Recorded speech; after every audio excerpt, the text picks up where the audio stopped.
Bismillahirrahmanirrahim. Assalamualaikum warahmatullahi taala wabarakatuh. Waalaikumsalam. Kembali lagi bersama channel Ahmad Sanusi. Insyaallah Jampang Barokah, Indonesia Berkah, Jabar Juara, Jabar Kahiji. Pada kesempatan ini saya ucapkan puji serta syukur hanya milik Allah Subhanahu wa taala. Salawat serta salam semoga senantiasa terlimpah curahkan kepada baginda alam, Nabi tercinta, Nabi teragung, Kangjeng Nabi Muhammad sallallahu alaihi wasallam. Karomati Tuhan Syabul Qadir ilah yang ta maksudi wardoka matbubi altini mahabbataka wa marifatak. Pada kesempatan ini alhamdulillah hari Senin tanggal 2 Februari 2021 saya diberikan rezeki Allah Subhanahu wa taala bertemu dengan santri ataupun bertemu dengan santrinya Abah Aus. Beliau merupakan mahasiswa UIN Sunan Gunung Jati Bandung yang menempuh di semester akhir sekarang, dan pada kesempatan ini insya Allah saya bersilaturahmi kepada beliau, salah satunya di pondok pesantren Miftahul Khair ya, yang ada di kota Banjar. Nah, insya Allah dari sekian video pasti ada subscribe channel Ahmad Sanusi yang ingin bertanya. Saya ingin memberikan ataupun memotivasi semuanya, yaitu dengan santri sahabat Aus. Nah, pada kesempatan ini dengan segala hormat kepada Kang Mahfudin mau bertanya nih, untuk para remaja, para mahasiswa khususnya yang baru masuk kepada kampus UIN Sunan Gunung Jati Bandung, apa pesan dan kesan yang harus dicapai, yang harus ditempuh? Silakan Kang, dilanjut karena tadi ada kendala teknis, ada turun hujan. Oke, silakan. Ya, untuk pesan kepada siapapun sebenarnya, calon mahasiswa terkhusus di UIN Sunan Gunung Jati Bandung, kita harus menanamkan niat dan tujuan yang benar. Meskipun orang yang kuliah itu mahasiswa tidak semuanya berlandaskan atas niat dan tujuan. Contohnya ada yang kenapa ada istilah mahasiswa salju, sarah jurusan, ataupun mahasiswa kupu-kupu, mahasiswa apa lagi? Mahasiswa sebagainya ya. Ayam kampus. Ayam kampus. Itu sebenarnya karena tadinya kurang kuat dalam memilih niat yang baik. Meskipun kita tadinya tidak ingin kuliah, saya sebenarnya kepaksa kuliah. Nah, meskipun kepaksa, cobalah kita mencari niat yang baik ya. Jangan sampai hanya sekedar menjadi sarjana, mendapatkan ijazah. Karena ternyata kuliah itu bukan hanya tempat menimba ilmu, tetapi mengasah ilmu yang ada, mengamalkan, menuangkan dengan konsep yang berbeda ya, dengan wawasan yang berbeda. Kita dihadirkan dengan suasana yang berbeda. Betul. Nah, itulah di situ yang saya rasa bagaimanakah suasana kampus itu mampu mengubah kondisi mental kita. Jadi makanya kita harus dilandaskan dengan niat yang bagus. Niat ya. Niat yang baik. Niatkan bahwa kita kuliah itu seperti bagaimana kita menuntut ilmu. Betul. Karena kuliah itu memang menuntut ilmu. Nah, namun di samping itu kita harus memilih jurusan. Silahkan bagi mahasiswa baru tentunya dengan jurusan yang misalnya tadi saya niatnya masuk jurusan ilmu tafsir misalnya, di Usuluddin, tapi ternyata takdir Tuhan telah mendahului dan mengharuskan kita masuk ke jurusan filsafat misalnya. Wah, kata orang filsafat itu belajarnya ekstrim, belajarnya wah segala rupa. Nah, jangan sampai dengan takdir Tuhan itu kita jadi nggak semangat kuliah. Betul. Saya juga pengalaman seperti itu, saya bingung mau kuliah, mau masuk jurusan mana. Nah akhirnya saya masuk jurusan studi agama-agama yang kata orang, wah ini apa, ekstrim jurusannya, banyak yang murtad gitu. Ternyata tidak. Justru kita bisa asik di mana saja ketika kita ridho. Ridho alal qada. Jadi dimanapun kita ditempatkan, jurusan yang ditakdirkan, meskipun tidak sesuai keinginan, yang penting niat kita.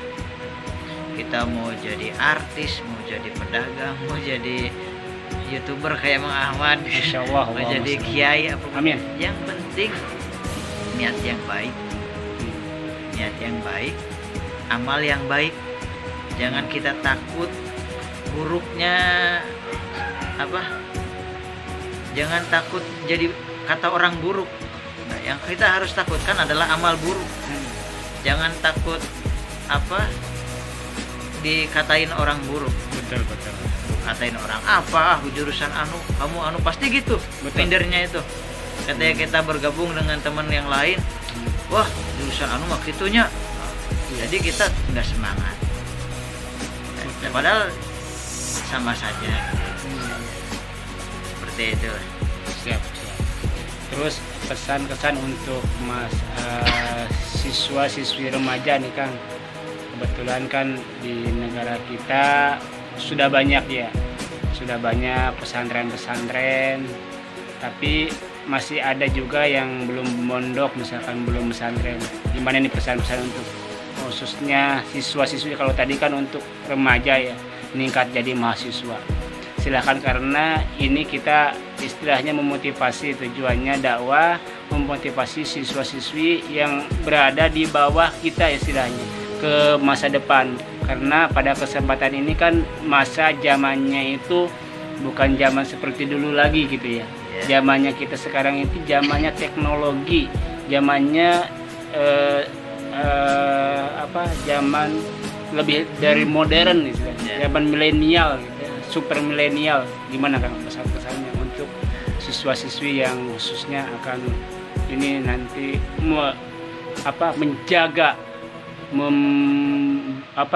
menjaga meningkatkan agama kita. Silakan. Jadi sebenarnya kalau kita bicara tentang dunia ilmu, kita jangan hanya sekolah. Betul. Tapi harus 2 kola. Nah, jangan sekolah. Kalau peribahasa orang tua ya. Betul. Kalau sekolah cuma sekolah aja, sekolah formal, SD, SMP. Betul. Itu baik. Gitu. Tapi kita pun harus mementingkan ilmu agama. Bukan berarti pesantren lebih baik. Betul. Jangan sampai kita berpikir apa kuno. Ya. Yang penting pesantren aja, nggak usah sekolah. Rezeki mah sudah diatur Tuhan. Allah. Ya meskipun nggak sekolah juga kita tetap aja jadi santri juga. Betul. Nah, jangan seperti itu. Tapi harus mengimbangi perkembangan zaman. Mengikuti perkembangan zaman. Selagi hal itu tidak buruk. Jadi jangan kuno berpikirnya, jangan kolot. Betul. Selama hal itu baik ya kita ambil. Ya sebagaimana dalam kaidah al-muhafadzatu ala qadimi sholih wal akhdhu bil jadidil aslah. Betul. Ya mengambil ya budaya lama yang baik, mempertahankan budaya lama yang baik. Misalnya kalau dulu nggak ada budaya sekolah, hanya pesantren. Nah, lalu sekarang wal akhdhu bil jadidil aslah, mengambil budaya baru yang baik, lebih baik bahkan, seperti kan sekolah dan pesantren gitu. Kalau pesantren saja baik, ataupun sekolah saja baik. Kalau kita fajma bainahuma, itu fakot tahakkok, kok luar biasa gitu. Ya. Jadi harus sekolah sambil pesantren. Itu karena menurut pengalaman kita mungkin ya Muhammad ya. Betul. Ternyata kita bisa lebih dewasa, bisa lebih menghargai nikmat Tuhan, lebih tahu akan besarnya nikmat, bisa merasakan takzimun nikmat, ya mengagungkan nikmat itu karena kita sering mengalami suasana-suasana yang tidak bisa kita alami di luar pesantren. Betul. Seperti kan di pesantren itu kita mengalami ada kalanya nggak punya uang, Ya. susah untuk minta. Kalau di pesantren itu kan. Betul. Kalau di rumah kan nggak punya uang langsung minta, mau jajan langsung minta. Kalau di pesantren minta ke siapa? Nungguin datangnya kiriman. Nah di masa-masa, kayak istilah tanggal kolot, ya, tanggal tua, itu kan masa-masa sulit kita ek jajan tuh buka duit, Betul. ek minjem era. Nah, seperti itu kita benar-benar belajar takzimun nikmat, mengagungkan nikmat Tuhan. Ketika nanti kita sudah lulus dari pesantren, apalagi sudah berumah tangga, sudah berusaha, kita mendapatkan rezeki makanan meskipun di rumah kita makan dengan apa aja, itu kita sangat bisa muncul rasa takzim akan nikmat Tuhan. Biasanya kalau sebelum ke pesantren saya dulu, ibu saya masak sama ini lagi temannya. Betul. Rencang sanguna tadi. Saya suka ini sok ngamuk tahu enggak kelas. Suka naon? Apa sih namanya? Ya nggak bersyukur lah. Iya. Tadi. Suka gitu. Tapi begitu saya pesantren, saya ngalamin bagaimana kan lapar di pesantren, gitu. Masa-masa terbuka duit. Masa-masa untuk makan aja susah. Nah dari situlah ketika kembali lagi ke rumah, makan dengan apapun yang kita punya, itu benar-benar syukur luar biasa, karena kita mengalami bagaimana menjadi orang yang serba kekurangan. Betul. Ya. Kita mengalami. Nah, kita tuh harus berani mengambil perih di masa muda. Betul. Jangan nanti aing itu mah ka pesantren hore sama aing cenah sangsara. Nih, hidup itu pasti kita mengalami yang namanya susah. Betul. Jangan menghindari kesusahan, karena kesusahan itu sudah fitrah kehidupan. Inna ma'al usri yusra. Betul. Sesungguhnya bersama kesulitan ada kemudahan. Kemudahan itu ada di mana?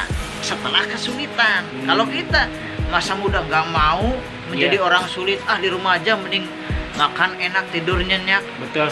Gitu. Dahar ulin sebe. Jangan kata, pasti kesulihan akan Allah simpan di akhir kehidupan kita. Karena itu sudah fitrah. Ya. Sudah janji Al-Qur'an itu ya. Iya. Jadi jangan takut susah.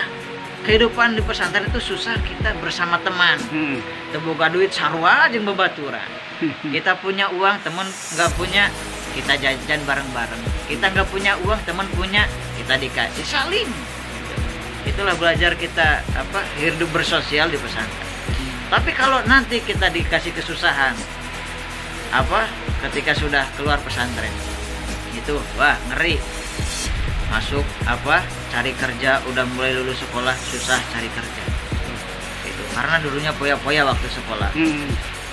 Terus lagi ningkat lagi ketika rumah tangga, banyak ujian, banyak masalah gitu.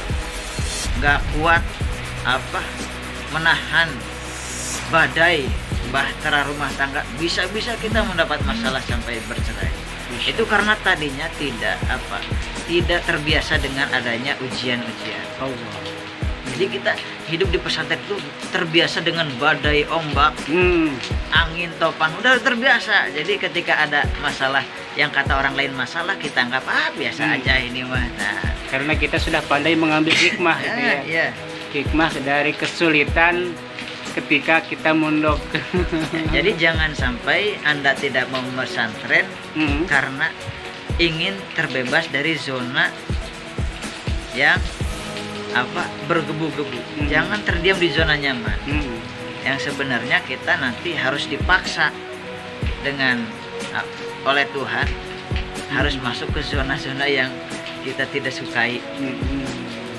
Jadi berusahalah untuk kita mesantren, apalagi kalau orang tua perintah, orang tua ngizinin, apalagi orang tua masih mampu membiayai, kita mesantren. Ya, alhamdulillah, itulah perbincangan ataupun hikmah dari pertemuan silaturahim kami dengan calon ustadz, calon guru. Ya, mudah-mudahan ya, calon guru dari Banjar, Kota Banjar. Kami berada di Kota Banjar. Semoga dari pertemuan ini menjadikan kenangan, menjadikan hikmahnya untuk kehidupan yang akan kita capai di dunia dan di akhirat. Soalnya yang kami buat ini adalah pesan-kesan hidup kita, pesan-kesan untuk siswa-siswi, mahasiswa-mahasiswi yang sedang menempuh perjuangan hidup, menempuh perjuangan dalam mencapai ridha Allah dunia akhirat. Salah satunya yang disampaikan oleh beliau Kang Mahfud ini adalah hikmah yang akan kita capai. Meskipun kami sekarang belum berumah tangga, karena ini akan kami capai juga di suatu saat nanti. Meskipun siswa belum mencapai mahasiswa, nanti akan mencapai ketika siswa mau menjadi mahasiswa. Ketika mahasiswa ingin terjun ke masyarakat ataupun ingin bekerja, ingin mengamalkan ilmu, ini juga akan tercapai oleh mahasiswa. Semoga kita semuanya dijadikan orang-orang yang lebih baik dari hari kemarin. Hari ini lebih baik daripada hari kemarin, besok lebih baik daripada hari sekarang, karena tujuan hidup itu seperti itu. Apalagi kalau misalkan disambungkan dengan tagline yang banyak, hidup itu mengambil hikmah dari perjuangan. Ketika dulu Tuan Syekh Abdul Qadir banyak mengambil hikmah dan itu diamalkan di negara kita, khususnya negara Indonesia, banyak mengambil. Semoga kita semuanya bisa menjadi insan-insan yang baik, insan-insan yang bisa mempertahankan agama Allah, memperbaiki generasi-generasi dari mulai lahir sampai meninggal. Itu saja yang dapat kami sampaikan pada kesempatan kali ini. Sebelum diakhiri, jangan lupa dukung channel kami dengan cara klik, like, komen, dan subscribe. Jangan lupa nyalakan notifikasinya, karena insya Allah pada channel ini kami menyampaikan channel kebaikan, pesan-kesan motivasi untuk manusia dari semenjak lahir sampai kembali lagi ke jalan Allah Subhanahu wa Ta'ala.